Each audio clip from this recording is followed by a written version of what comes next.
Welcome, everybody, to the Natural Born Hunter podcast brought to you by Mountain Ops. Mountain Ops is a supplement company that specializes in the needs of the hunter. If you need a little more protein in your diet, boom, hit up the Magnum. 3 different sources of protein in there, so it absorbs in your body at different points in time, making it last longer so you can get stronger. You can also check out their Yeti pre-workout, perfect for hitting max lifts, PRs, getting your head in the game, and getting after it. They also have Enduro for those of you who are a little more cardio based in your workouts, looking to charge hard for long hours at a time. What do you got any ideas what you want to talk about tonight? A little bit of everything. A little bit of everything, a little hunting, a little fitness, Yeah, whatever. how We to can talk get about jacked and how to get tan. jacked. I like that. All right, let's go live.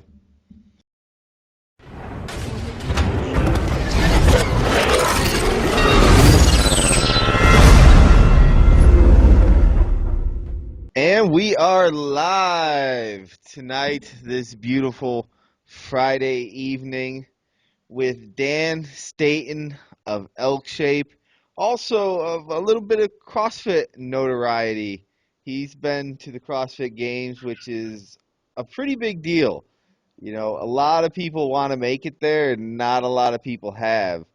So, Dan, that's kind of the thing I want to get into first. What's it like stepping out there? Uh, Man, that's hard to describe. That's a good question. I don't know. It's exciting to step on the stage, but it is so much more than that. It's rewarding to just get there. Everybody feels the same way, even the individual competitors, because I just want to say I was on a team, which is not as hard as going individual, in my opinion, but we've qualified a team twice to the games, but the first time we stepped foot out there, I would say I was just like, ah, it's kind of like we finally, this really happened. We made it. And it's just so much less pressure at the games compared to regionals. And if people don't know, regionals is a stepping stone and where you earn a spot or an invite. And man, just to get there is such a huge accomplishment. It's delayed gratification. It's like years and years of training, and you finally made it. So it's magical, man. What was your favorite moment throughout the whole process? Whoa. I think that's a tough question too.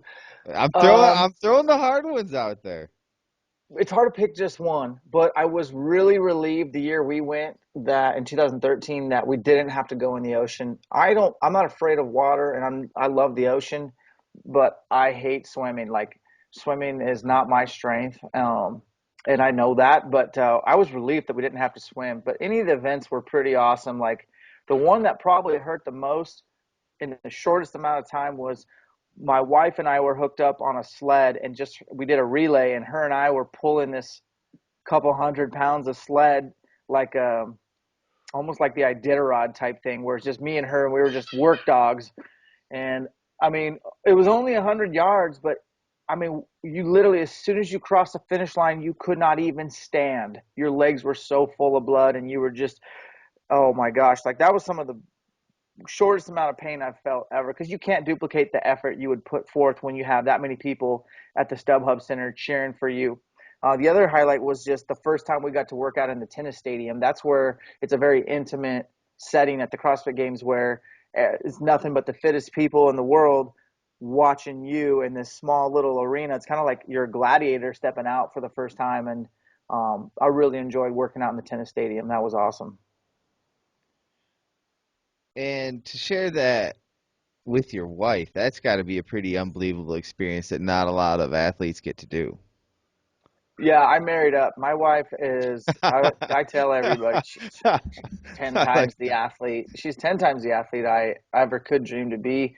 And she's a hard worker. Like she's one of the hardest working people I know. But more importantly, that like she took all the talent that is God given and worked hard with it, which a lot of talented people don't do, you know. Hard work beats talent when talent doesn't work hard. Well, this girl's talented and works hard. So, like, she got scholarships, athletic scholarships to go to college. I paid tuition. You know what I mean? But You and me, talentless suckers, just working hard out there grinding. I know what it's like. sorry, I can't throw a javelin 170 feet. You know, she can literally throw anything further than I can. So Was I she married a, an athlete? she's just a great athlete, man. What sports? What were sports? She played a lot of soccer and track. If she had a better coach in high school, she probably would have gone further with soccer because she's just so athletic. But no, she picked up the javelin in high school, and she's got an arm on her, man. She can throw. So That that's actually interesting you mentioned that because that brings me into something that seems to come up a lot lately, and I think it's in part due to the rise in CrossFit and how it's bringing along all these other kind of satellite sports with it. And that's the importance of coaching, good coaching. You're a coach, right? yeah, Where would you rank coaching in the process of importance in an athlete's career? I think it will make or break an athlete. I think 99.99% athletes need a coach if they want to truly get close to their limit, reaching their potential. There's the 0.01 percenters that are just super talented, God gifted, and just can do the work by themselves without a coach. But anybody who's normal or like you and I, you need a coach. You need somebody. I need a coach. You know, I'm a coach and I need a coach. I mean, Normal, not very talented people like ourselves need really great coaches. period. I'm normal, somewhat. So yeah, Here's a question. When do you think, all right, let me rephrase this. How soon into a person's or athlete's career do you think the coaching really becomes important? Because let's be honest, I don't know if T-ball's quite the age where it starts mattering, but I was thinking like from 10 to 12, 13, that's when it really starts to matter. Or do you think it starts yeah. right from the beginning? No, no. Like my daughter's not even two, and we have her in gymnastics, and that's a shit show. But uh, so it doesn't matter then. But I went lived in Boise for a year and opened up a company called Parisi Speed School. It's a national chain, and I spent a lot of time in Fairlawn, New Jersey, up I your think I way. did one. Yeah, I think I did a And Parisi speed school in high school. the founder of that, Bill Parisi, and his main trainer Martin Rooney, they like really opened my eyes to that. When you're 12, 13, right in there, your nervous system is begging to be taught properly. You have like this brand new computer with all these gigs and gigs of memory, and it's empty. And what you program and what you hardwire happens right then and there. So a lot of coordination and motor recruitment, just nerd words, but just I like those. That's nice. hard words. You can get, I mean, you can learn how to do everything the right way when you're right there. Like you're so ready to be programmed. Or you can be like a lot of the CrossFit athletes that you coach and I coach that are like 30s and 40s, and they have already hardwired how to do everything wrong.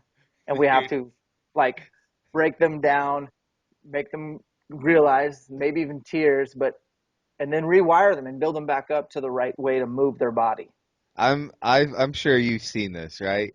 It's the athlete who's over 40s, maybe close to the 50s.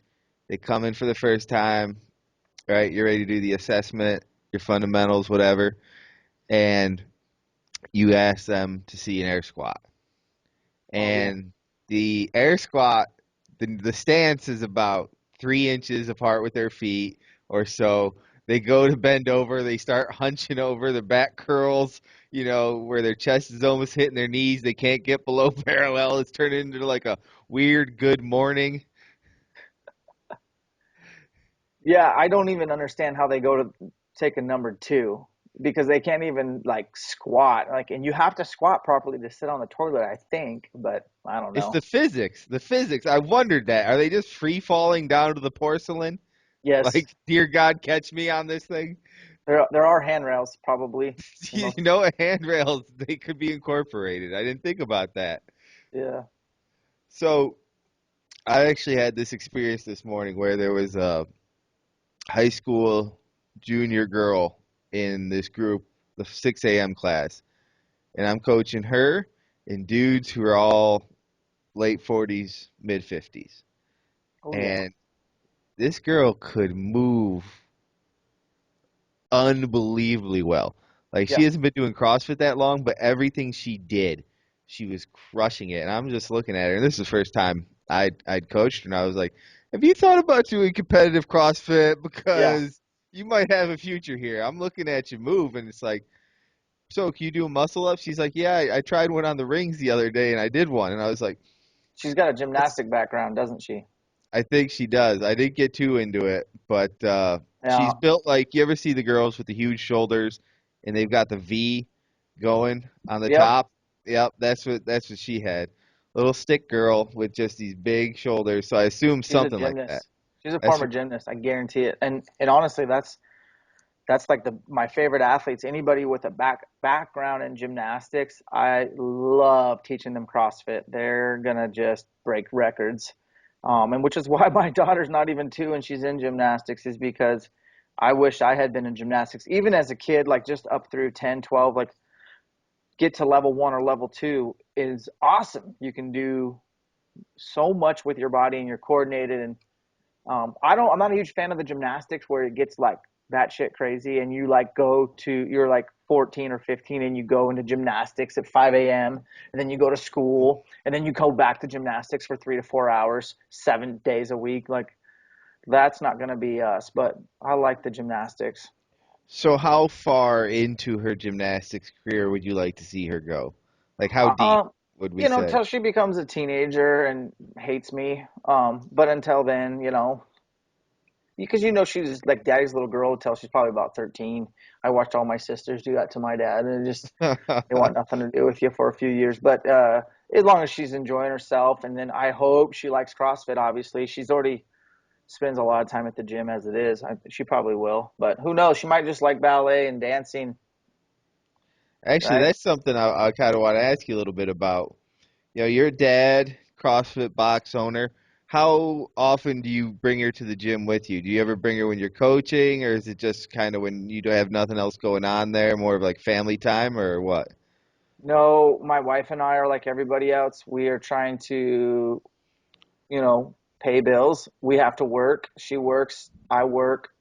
There's days when um, I have to bring Avery to the gym a little bit, but like today, both of us were off, and I coached one class, so I brought Avery and I held her while Alicia worked out the class, and I taught the class, and it was hard, but I want her to be at the gym a couple days a week for sure, and um, but we don't put her in daycare. Grandma watches her a lot, and both grandmas, so it's pretty cool to do that. But man, I do like having little kids. We do CrossFit Kids at our box, and that's pretty cool. Tomorrow we have it, and there'll be 30 crazy four Really? to 4 to 12 year olds.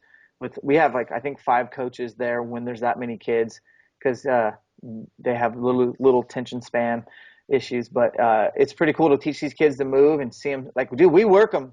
They all get really sweaty and they learn what hard work is at an early age. And I think that's cool. I think that's really Oh, hip. I love that. I love that. I love seeing that, especially the fact that they're starting at 4. Hmm. Yeah, and it's a challenge. My wife and my coach that works for me, Salem, they're both CrossFit Kids certified, and um, they went and got certified and brought back so much to the gym. So I encourage any box owners listening, all 2 of you or whoever, but yeah, look You'd into be CrossFit Kids. surprised.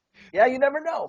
CrossFit Kids is where it's at, man. It's really, if anything, it doesn't make us a ton of money, and that's not really, but it plants a seed for our future members, and I think it's a highlight of the kids' day.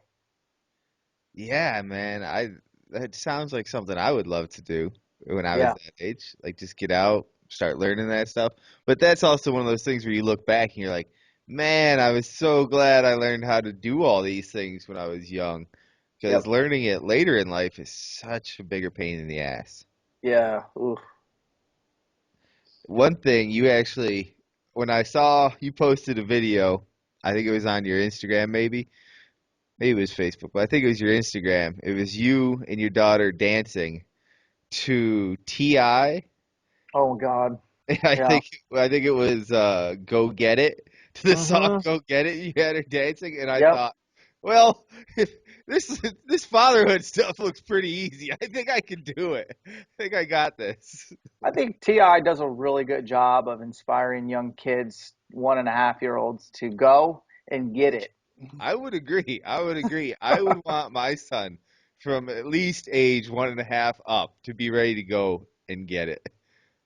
Yeah, she's always had an affinity for like anything gangster beats, and I've always, I listen to all types of music. So I laughed when I that video is old, man. That's over. That might be a year ago, but It tells you how memorable that was. I remember seeing that video. I watched yeah. it a few times. I was like, "This is the greatest thing." I showed my wife. I was like, "Look at this kid! Look at this kid!" Because I love Ti. So I was Do like, you? "Oh, you got to see this kid go dance to Ti! Like this rules." Well, the song is like, I got a grind that won't stop, a hustle that Us won't won't quit. quit. Yeah. I love it. There's probably some bad words in there, but Avery will learn how to grind and hustle. Like that's something that we do at this household, and she's gonna learn that. So yeah, man, I'm Yeah. glad you saw that. So was I. Father That of the year. actually After that, it actually "Go Get It" made my gym playlist. I have an official gym playlist, and that made it after that. I was like, you know what? I forgot how great this song was. I'm putting it on the playlist. Uh, So that may also be one of the reasons I've never forgotten it. Every time I hear that song come on, I think about a little 1-year-old kid dancing to it. yeah, Like, yeah, she knows yeah. what's up. So you're also a pretty successful bow hunter. You get after it. I try hard. And you do the videos for Hoyt's Get Serious, Get Fit segments on YouTube. Yep. What inspired you to get going on that? Um, I've had a good relationship with Hoyt for since probably 2007, 2008, and it just kind of progressed from, hey, you're our pro staff. We need you to send in some content for our website. And this is before social media was real popping. So I would piece together some articles on fitness. And I think one day I'm just like, hey, you know what? I know how to video and edit. Like, it's so much easier to watch a video than to read an article and study PDF and try to figure out. So I was like, let's try this. And I think my first couple of videos might have got ixnayed by Hoyt corporate. I might have had some TI in the background or something. I do remember a few times them saying, "Hey, we need you to like use uncopywritten music, preferably no rap," which I understand. But I try to have my personality shine wherever I go, and I um, hear but yeah, that's kind of how it progressed. Was it went from writing articles to, hey, I think we can make videos better, reach people, and they can watch it on their mobile device while they're at the gym and learn these moves. I haven't done one in a few months. I need to do one here soon. So if anybody's interested or wants a specific subject covered, please hit me up, send me a message, reach out to me, and let me know. I'm always looking for good ideas. Um, you know, stuff, something new, new content.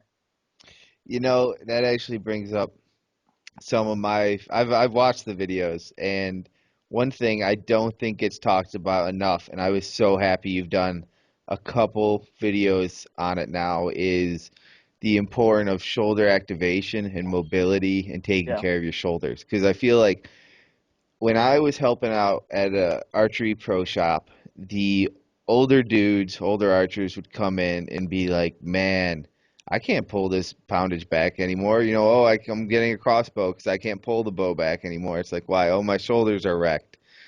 And well, think of it this way: would you go into a gym, throw your max, 1 rep max on for the bench, and just get after it every time? No, yeah, you probably wouldn't do that. You'd do some warm up sets, some other stuff to get the body ready. But with archery, guys are like, all right, heavy, heavy, draw weight, pull it back, and let's just shoot that until we can no longer shoot.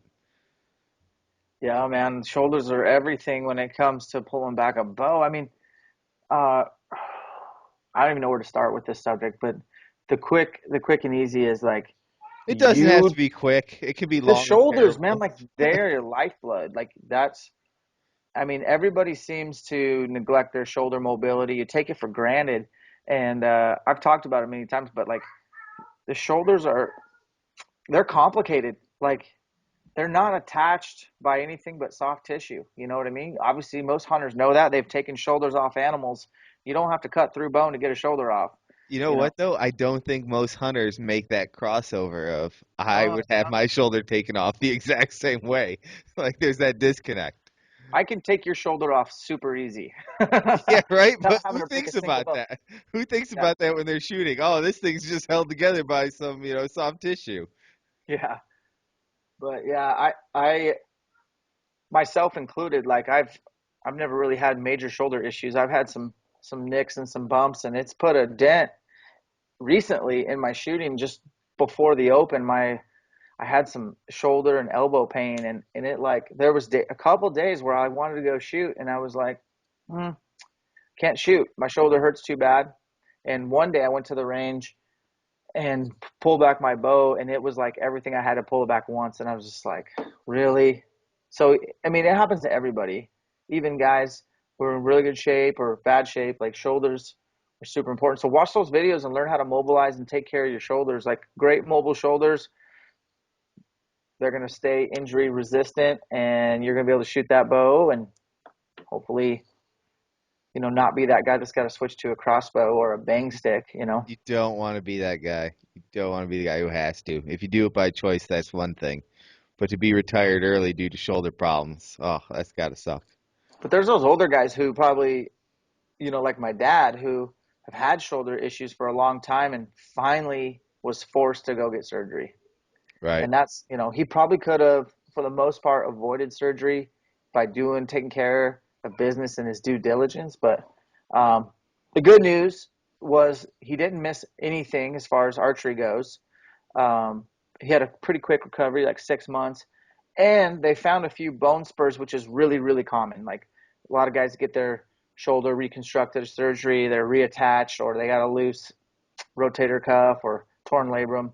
You go in there and you got some bone spurs, and those doctors can just shave those down. And bone spurs are, I mean, those are bad deal. I mean, you can work around them for a while, but eventually you're going to have to take care of bone spurs and get them removed or shaved down because they cause a lot of wear and tear.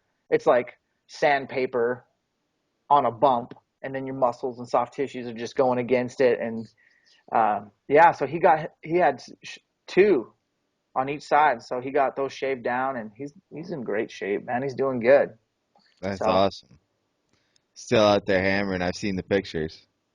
yeah, he's still trying to, he my dad's fun to hunt with, and he's such a he's such a good. My dad is like, you hear that cliche, but my dad, I hope to be half the man my dad is, and that's so true with me too. My dad is literally the nicest guy in the world, and I'm not. I want to be. He's so genuine, and We're he just puts himself last. He puts everybody first. And last year we were able to get him a bull. He was in a bull drought of a couple years where just didn't just didn't happen. And last year on his birthday, we were able to call one in for him. We got to hunt together. I was tagged out, and so we went up there. And I think I posted on Instagram that morning. I got cell phone service, and I'm like, "Happy birthday, Dad! Let's go get you a bull." And then like literally 2 hours later, he stuck a bull, and we got it, and we were hauling it out. So that's phenomenal. And yeah, he did he write an article about hunting that was in the CrossFit journal, or was that no, someone else? they did a CrossFit Journal thing back when I was doing Train to Hunt with Kenton, and they came out and filmed. And there's a funny backstory behind that. I think we should talk about it because it's hilarious. But so Ken and I we started CrossFit and got it our Train to Hunt. We got it off the ground in I think 2010 or so, and I reached out to CrossFit HQ and I'm like, hey, you guys keep putting some cool pictures of people killing animals on your main site. And I love the thousands of comments of mostly positive, but a bunch of negative people that eat paleo, but are like pissed that somebody went and did their own killing themselves. That's And crazy. that's crazy. So HQ was like, cool, we'll come out and film you. So they sent out a cameraman, and he just filmed Ken and I talking about train to hunt, talking about our lifestyle. And then I think at one point, yeah, we were at my cabin in Idaho, and they were filming kind of us doing some simulated, shooting and hiking and preparation. And the guy was interviewing us, and I poured Kenton some whiskey, and I poured myself some whiskey. And you can ask Kenton about that, but I don't know about him. But I sucked down like 3 whiskeys, and I'm slurring on camera, and it's still on YouTube. It's still on that I'm video. gonna have to find So that. find that video and post it, and just so everybody know, I had a pretty good buzz going on during that interview. That's hilarious. Oh man, I'm gonna be looking up. I'm gonna be looking up those archived videos. Just slurring my words, and it's embarrassing, but live and learn. Yeah, yeah. You know, maybe when you're on camera, don't just keep knocking back whiskeys. Who would have thought? So good once it hits your lips, but You know, I know the pain. I felt that pain before. There's been a lot of desires for these podcasts to turn into drinking podcasts, but no, can't do it because then they'll get way too wild than they need to be. no filter. Yeah, let's keep the filter on a little, Little bit, little. little bit. Sometimes you gotta keep it on a little bit. It has to be listenable. Yeah. So, do you have a most memorable hunt? Dude, no, I don't because they're all super memorable. I mean, um, I feel like, do you have one? I mean, aren't they all pretty cool? Yeah, I have a most memorable, two most memorable like moments in hunts. Let's I hear don't that. have a hunt that was like, oh man, that's unbelievable. One was the first time I took my now wife out hunting, and we're out there, and at that time she was a vegetarian yoga teacher, and so we're up there in the stands, and up walks a dog, or not a dog, a deer, excuse me, a buck that it was a little spike, and he was no bigger than a Labrador dog, right? And he's walking up this chopped down corn row, and she looks over and goes, "Hey, a buck, shoot it." And I was like, "What?" She's like, "Come on, this is what we've been waiting for. Aren't you gonna shoot it?" And I was like, "No, he's too small. I can't shoot him." She's like, "Then give me the gun. I'm gonna shoot him." I was like, "What?" I go, "You don't even know where to shoot him." She goes, "That doesn't matter. I'm lucky at these sort of things." Oh my gosh. And from then on, she was hooked. So that was the soon to be the downfall of the vegetarianism, which she had been like a vegetarian for like 7 years before that. Next thing you know, bacon, venison. Venison was just a gateway drug that got her into all It the harder is. meats. I love that gateway drug. That's cool you mentioned her because when you said my wife, or I thought of my wife right when you were talking about that too, because babe, you want to say hi? No, she just walked by. I don't know when. I mean, we've been together for, oh God, I don't get in trouble, but I think we've been married for 6, coming on 7 years, but we've been together maybe 8. We didn't date very long, but Throw in an she's ish. Throw an ish ish, in there. Yeah. ish, but she's not ever really been into hunting. Like, she's always known me as an avid psycho hunter. Like, for her, like, my biggest test was to put her through a fall and let her see that I go crazy. I'll drop all responsibilities. I want to go hunt. I live for it. And at one point, it clicked for her on the wild game side. She still hates that I'm gone, and if people don't talk about this very much, but my wife and we have distinction. Uh-oh, we got another guy coming. Yeah, I still got you. Phil's now here. So I need to, Ladies and gentlemen, those of yeah, you listening to us live, don't worry. The Hey, podcast has now been saved. The man, Philip. the myth, the legend, the Iceman returneth. He cometh. okay. Will, what the hell are you doing, man? With the breaking into the conversation like that? What are you guys talking about? We're talking about strip clubs and where to get the cheapest hookers. So maybe this was a good time to cut it off. Well, Oh, do you want the upgraded version of the podcast, or what are we looking for here? I told Dan, I go, we're gonna be in a little bit of trouble because Phil's not here, and I'm not sure what to do without Phil here to guide me. No, man, you're good. So how you doing, Dan? Good, man. I was just we're just yakking about our ladies and Uh-oh. hunting, which I'm curious to hear your take on this, but my wife is we do get invites annually about how much I hunt because I do a lot, and it is a very selfish sport at times because you are leaving your work and your family and your but there's a caveat, is at some point around 2008 or 2009, I was getting 2 elk a year, and I usually do.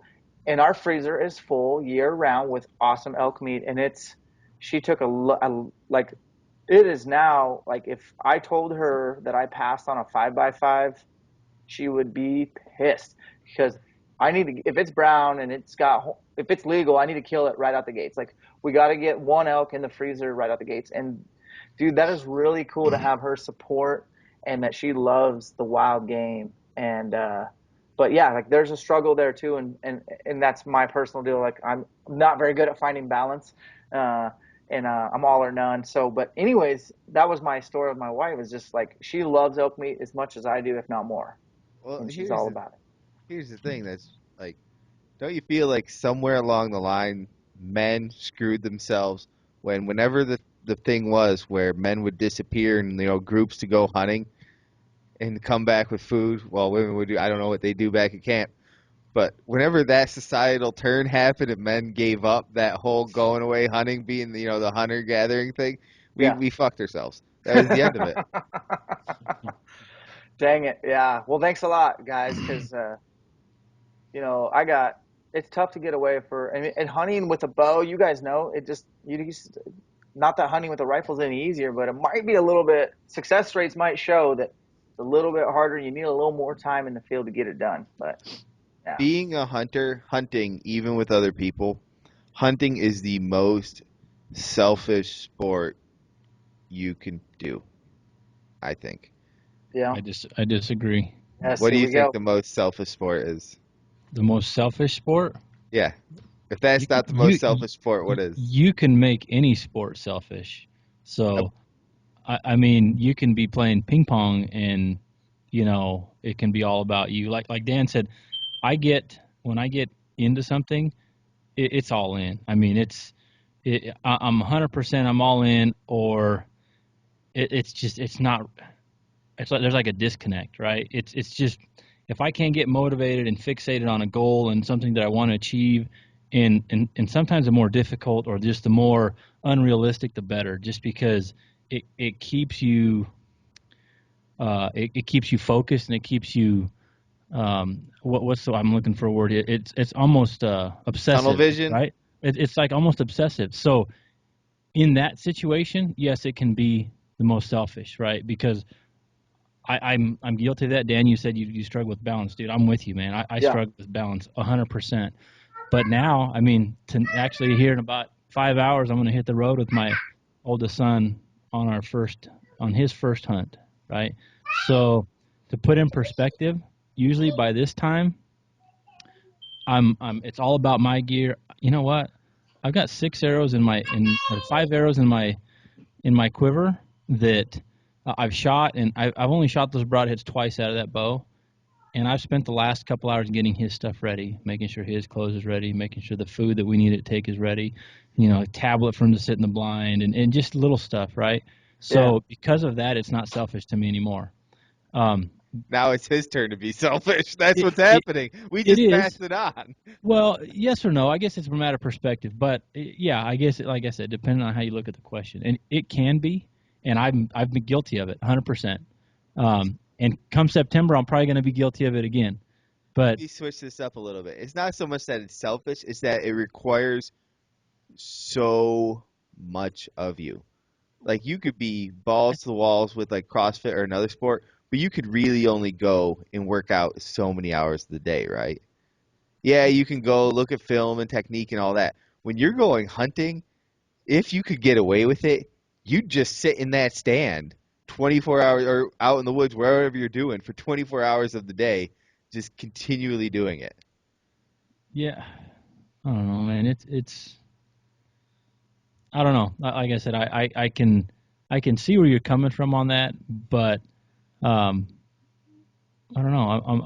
I'm starting to see things a little differently, and I'm just getting a taste because my son can't hunt big game. He can actually hunt big game in Nebraska anytime. They don't have an age restriction, right? Next thing you Nice. know, So Phil's moving that's to Nebraska.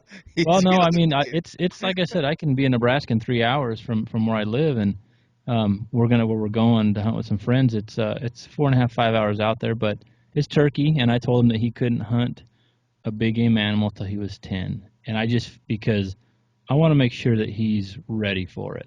Because if it's something that he gets a taste too quick, and I feel, some people say, oh, beginner's luck, or they shoot the biggest trophy or something right away their first year.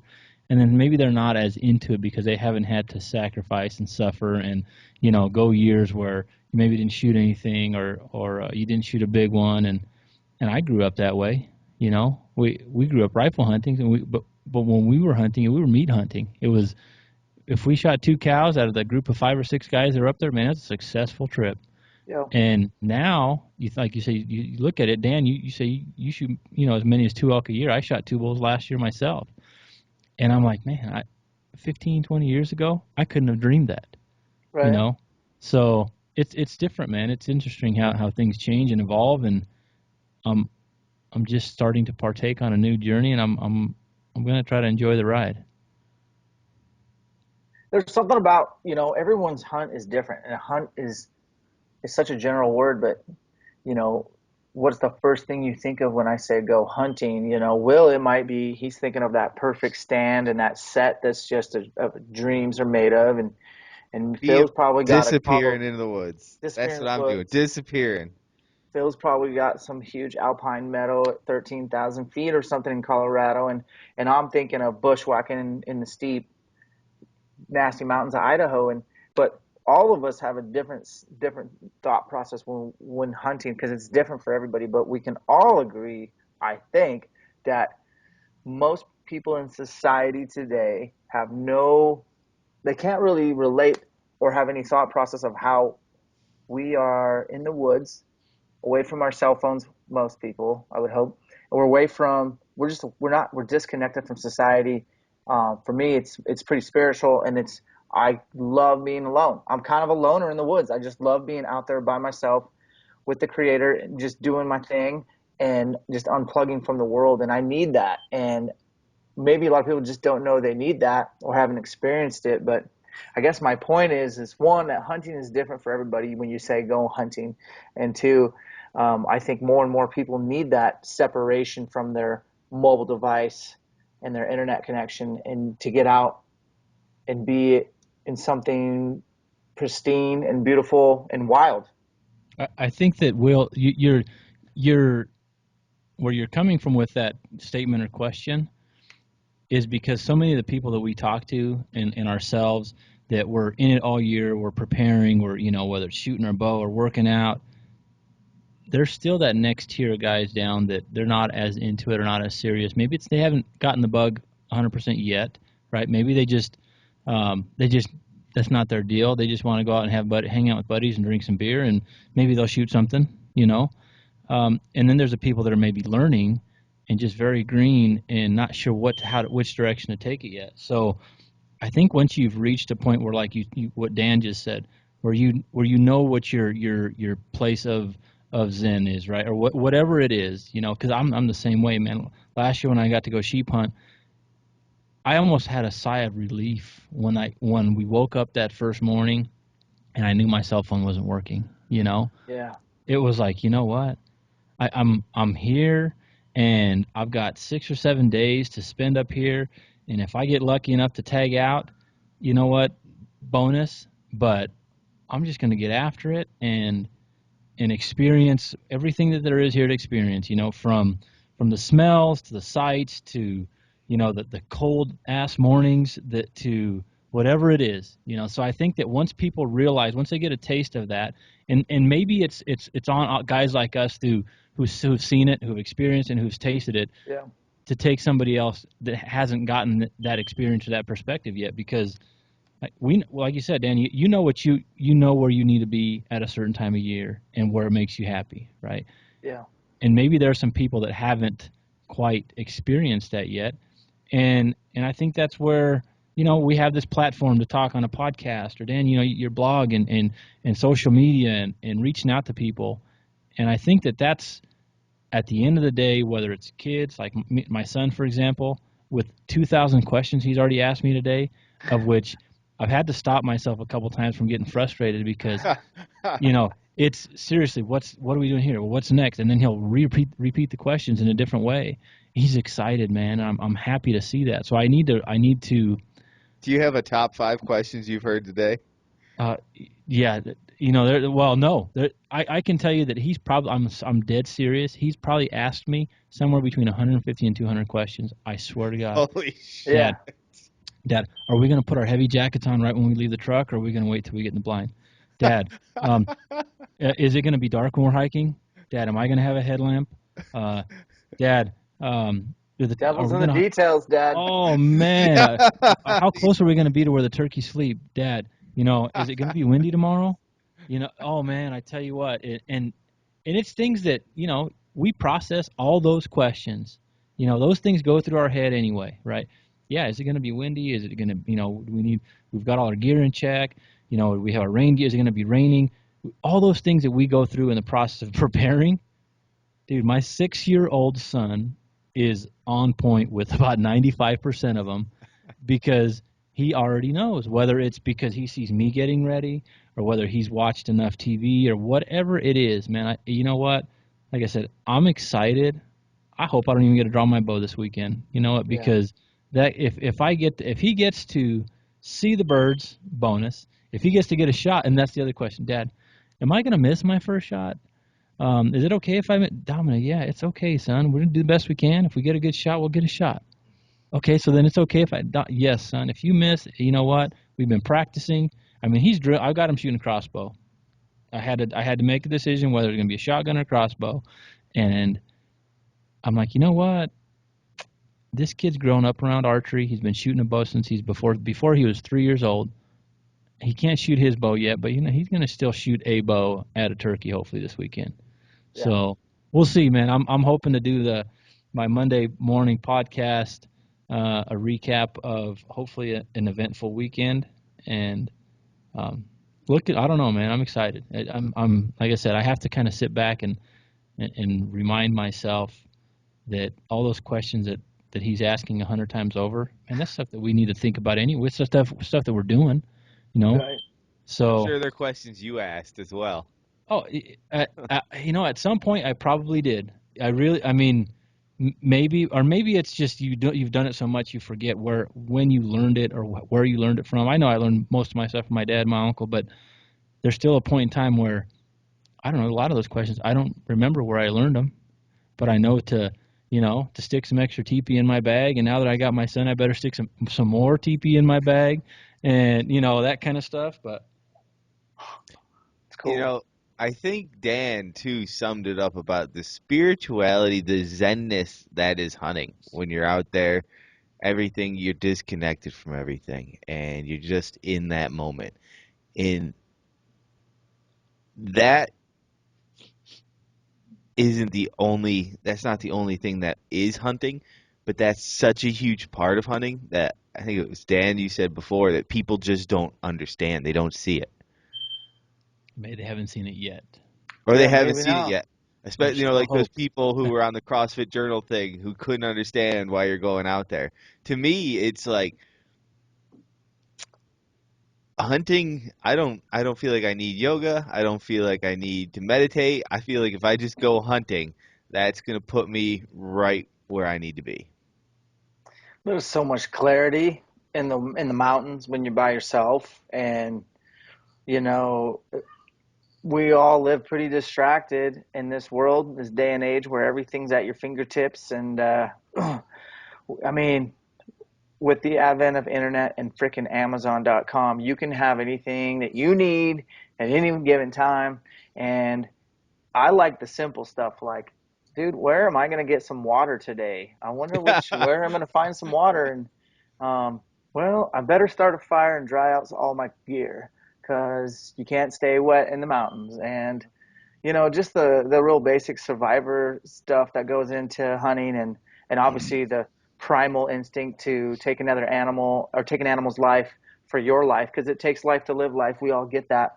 Uh, I like that, man, and I feel like my thoughts become so clear, and I'm it's my drug of choice is elk hunting in the mountains, and I'm addicted, totally addicted. And Philly said you're all or none. That's me all day, every day. It's like I love delayed gratification.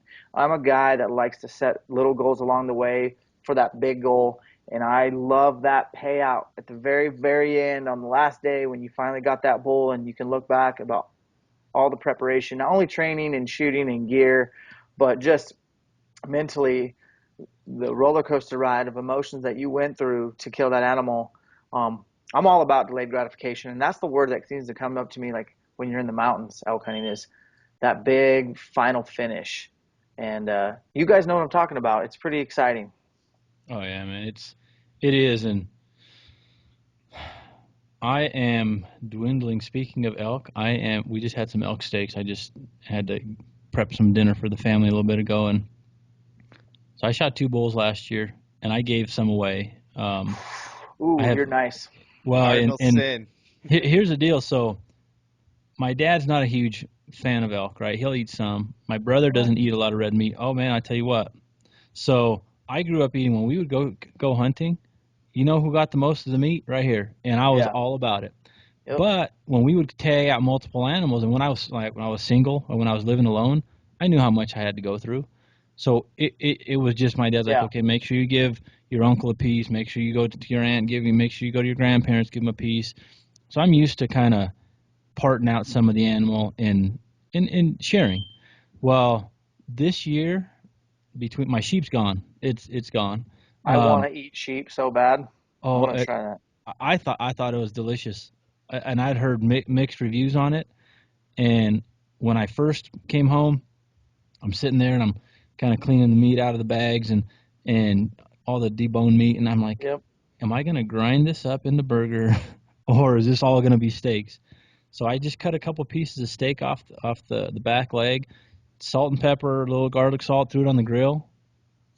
Excellent, right? You're making me Every hungry.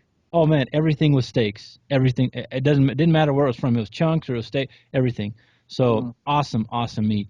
But my elk, I think that we've probably got enough to get us about another month and a half. We eat elk about 3 nights a week. Um, so I don't know, man. I'm not gonna make it till season. That's You, one terrible miscalculation. It it was. It was, and I still got some whitetail, and that's really good. Hey, that's another positive thought, right? You talking about your wife, right, Dan? Or and my wife, she says, I mean, I shot 2 elk this year. I shot the one mule, the whitetail, and the sheep, and I made some whitetail steaks. Oh, I don't know, a couple months ago, and she looked at me and she said, I really like elk, but why don't you whitetail hunt some more? This meat is really good. And at that point, I said, she didn't. I didn't say anything. I just said, I'm not going to ask permission next year or this coming year to go on another whitetail hunt. I'm just going to go ahead and take the initiative to book myself another whitetail hunt, whether it's with some friends, whether it's right somewhere. I'm going I like somewhere. how you word that. I'm going to take the initiative. Like you're a real go-getter for getting yeah. out there and hunting more. That was a permission slip, man, wasn't not? Oh, yeah, yeah. One way or another, it was permission. Yeah. But hey, I Expressed took or it Alicia, that way. implied. there's no complaints when the freezer's full. Like, and a couple times she's even like, "Man, thank you for getting these elk. Like, this was awesome. Like, it saves on the grocery bill, and it's really good, clean meat for a bunch of nutrition nerds. It's awesome, clean meat, and everyone's happy. It's a win-win. So that's pretty cool. So here's like a funny thing. I hardly ever cook. Maybe once a year. Because my wife loves cooking. She loves me cleaning up the dishes, putting everything away. That's where I come into play. And her being a vegetarian for all those years, she's never really known how to cook deer meat, but she cooks it. She really kind of bams it up, if you know what I mean. So the other night, she's feeling really tired. Pregnancy's got her feeling tired. And I say, listen, I'll cook dinner tonight. Get some L steaks out, let them thaw.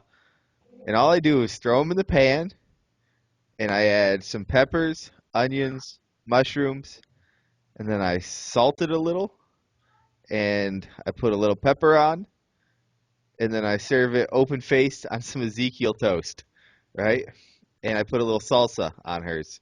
I put a little barbecue sauce on mine. Grate some fresh cheddar. There we go. This is the meal. It blew her mind how good the meat tasted without anything extra added to it. That's cool. She could not get over how easy it was, and that I had actually cooked it. Yeah. I'm See? not me, man. I'll make dinner 3-4 nights a week. I'm Chef Boyardee. Are you really? You can cook? I can. I mean, I'm not sitting there like making, Food Network, all crazy meals, but your basics that we eat well, and I'm not afraid to try some new stuff now and then. So, and every once in a while, like I said, it turns out pretty damn good. So, Yeah. Melanie's but Food Network. She's all is about she? that Food Network life. Yeah. So when I was just like, this is all it is, she was like, do we need to get more stuff out? And I was like, no, just go do your shower. I got this. It's all I need. So, what did I miss? What else you guys talk about? Dan was wanted for several murders in Minnesota at one point, which is why he had to move to Idaho and change his name. So you missed that a little bit. And if any law enforcement's listening, it's not that same Dan. Different guy. Different guy. We found out. So my wife's yelling at me that she's got elk steaks ready for dinner. So we got to wrap this up. You guys need to fire me some good I've, questions. I've got a question for you, Dan. Yeah. Are you doing the Mountain Warrior Challenge? Is it in Spokane? No. Oh, it's not. No. Uh, Utah. as Yeah. soon as I saw that come out, I was like, I called my buddy who's the only guy I know that shoots a rifle better than most guys, and he didn't think that he would be competitive enough of a long distance rifle shooter. Um, his name's Levi. I'm not gonna throw his last. Well, yeah. I Hey, know who it Levi is. Day. Levi Yeah. Day. Hey, If Levi. Levi Day will step his game up, I want him to be my partner, and I want to go crush that. I mean, at least have fun. Sound like a really cool Hell thing. yeah. But Hell yeah. so yeah, I did ask a guy and see if he wanted to, and he wasn't sure. So we're undecided at this point. But we better hustle up. When's your competition? When's the Alpha? May 28th and 29th. It's coming up. I think my son's being born that weekend. Probably not going to make it, bud. That's right. Will's in the same boat, man. So I'm Yeah. gonna work out the kinks this year. Next year, it's gonna be. I mean, it's gonna be on point, right? How about a I'm team preparing competition? now, but next year's gonna be even better because we'll do better. So you guys are invited again for next year. Um, Nice. but yeah, no, that's good, man. Family first. Yeah. But yeah, that Mountain Warrior Challenge, man, it sounds so cool. But I'm in the same boat. I know zero rifle guys that are proficient past 400 or 500 yards. That's just the way it is. Yeah, it's tough. I'm kind of Who out of that knew? realm. Snipers are hard to find. Well, and here's the deal, right? I bet you can find some, but are you going to want to? There's something to teaming up with somebody when there's physical challenges involved, because if you know how hard you're going to prepare to hustle your butt up a mountain with 40 pounds, come back out with 80 pounds, it's not anything you can't do. But how well is somebody else that you don't know that well, and they're not in your inner circle?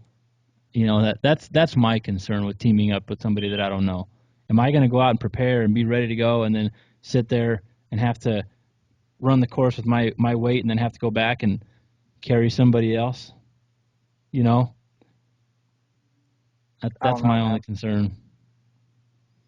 So All right, Dan, flat brim hats. Why are they the greatest hats to wear? Go. Why are they great? I like them a little bit. I don't know. I don't know. I like them a little bit. I didn't at first. I didn't at first because that was nothing but my Facebook feed, bunch of flatties and bunch of wannabes. But no, I think they're all right. They're pretty hip or whatever. I like the regular old school fitted baseball hat style. That's probably my go-to. But I do own a few flatties. and I'll bust them out every once in a while. Oh, I've seen it when I was trolling your Facebook today for sweet pictures. I saw Valley them and I was like, cats. here we go. Here we go. Next Sometimes, question. yes. Next question. We saw a great, fantastic workout at the ATA show this year. Thank you very much.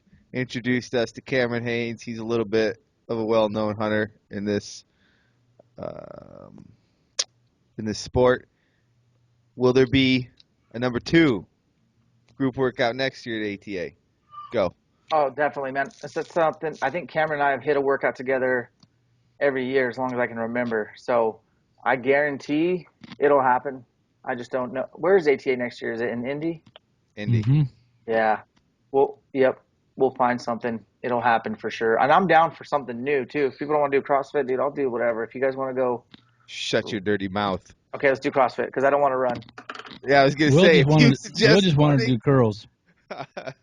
curls. Let's just do curls and bench. Will Uh, walked into that workout Wednesday. this year.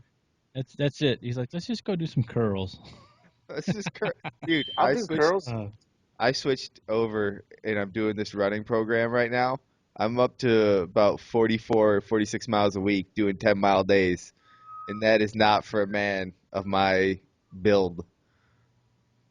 Yeah, that's crazy, Yes. man. That's Well, a lot of good for impact. you. I'd rather hike 10 Well, miles a week I or don't. 40 miles a week, but run. Yeah, So we will be seeing number 2. Dan,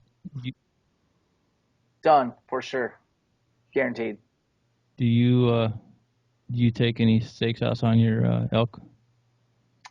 Oh, that's a good question. It depends. I think these steaks weren't marinating very long, so I don't know. I might throw a little barbecue sauce on there. I like Um, that. and my wife won't take offense. But there are many times when she's got it so well seasoned it doesn't need nothing, you She know. would take So, offense. Yeah, So but we will you, eat a medium a rare. very That's well for damn cooked sure. elk steak doesn't need. That's good. do you enjoy supplements? Would you like Yes.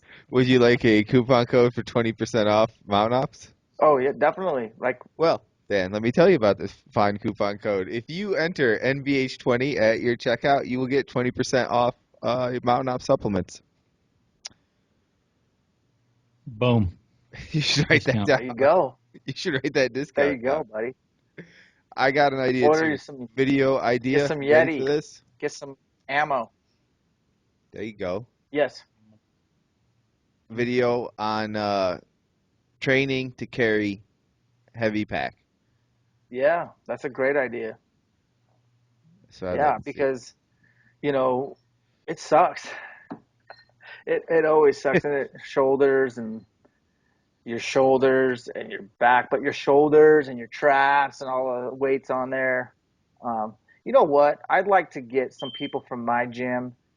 I'd love to kill a bull in Spokane nearby and be like, all right, come experience some of this shit.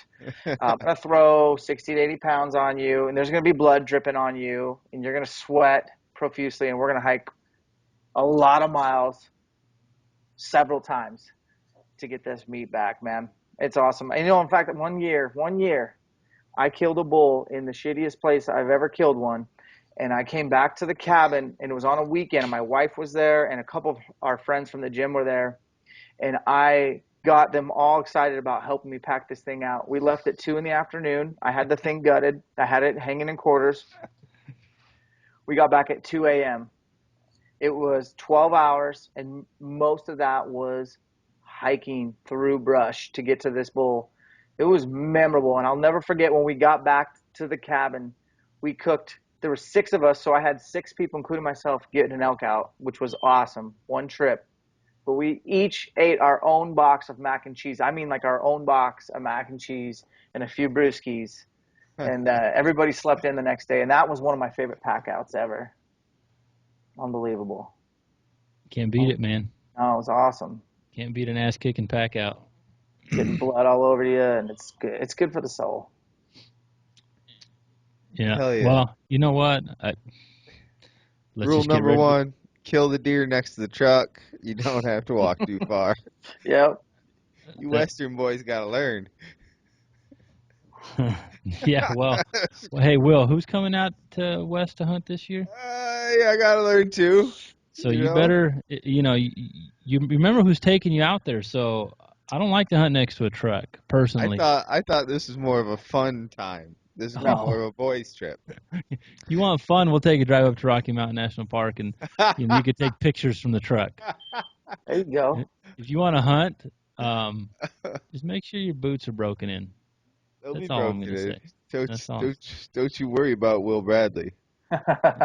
So I'm not worried about Will, and I'm not worried about Dan. I know Dan's always ready. And Dan, if you got elk steaks ready, man, nothing's worse than a cold elk steak.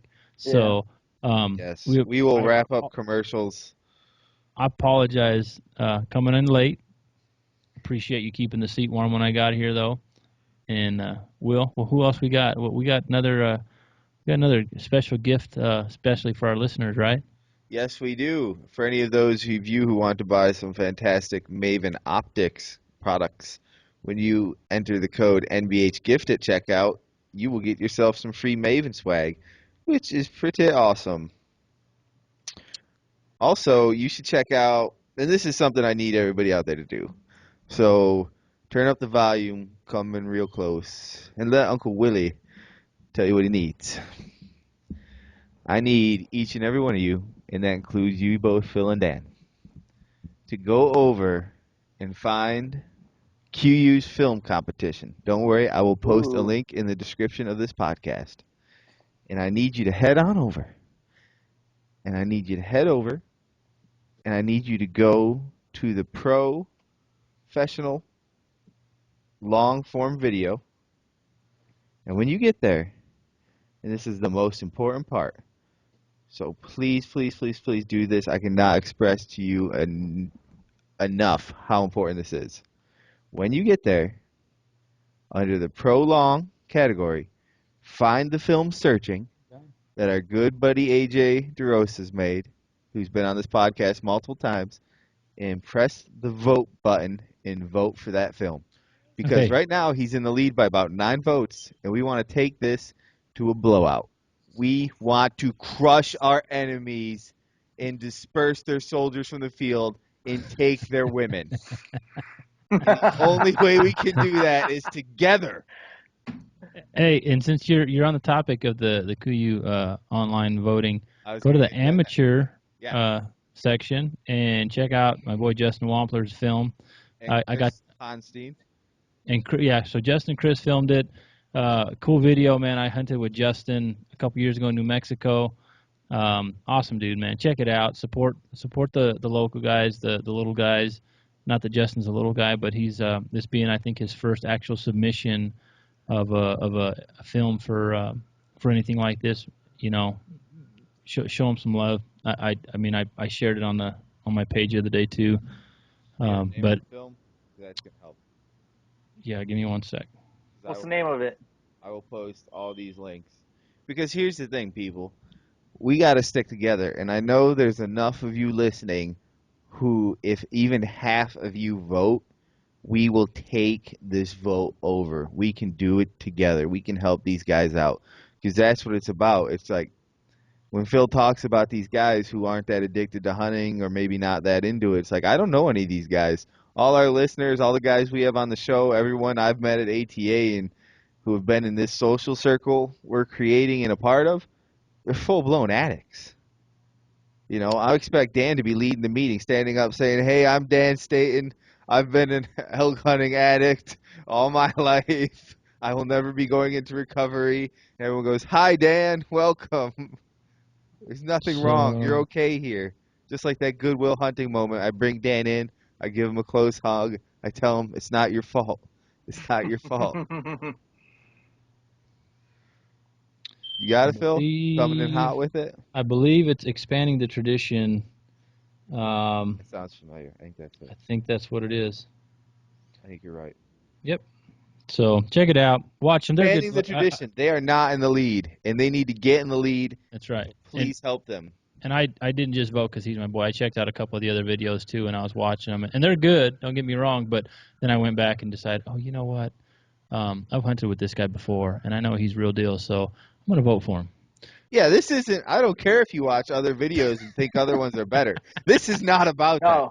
This is not about that. It's about helping people in this community get ahead of people who are not part of our small community here. Well, Hunter athletes, God damn it, and this is a competition. So get out there and crush these fools. and my competition moving forward is going to be sleep because I got to get up about 2:30 in the morning and get on the road. So, Dan, thanks for the short chat, man. Will, always a pleasure. Everybody out there listening, have a great night or day or morning, whatever time you're listening. Have a great day. That's all I got to say. Go stroke those birds. All right, man, we're going to try. We'll throw some pictures up. Will, go ahead and close it, man. You can follow Dan on his blog, elkshape.com, as well as Dan the Fitness Man on Instagram. If you search for a while, you can find that extremely delightful video I talked about earlier. And check us out, Natural Born Hunter, on Instagram, Facebook, YouTube. Subscribe to everything, like everything. Get out there, push it. Come on, we got to do this together because it's the only way we succeed. Other than that, get your asses out there, work, hustle, hunt, because you know the Iceman's coming for you. Peace.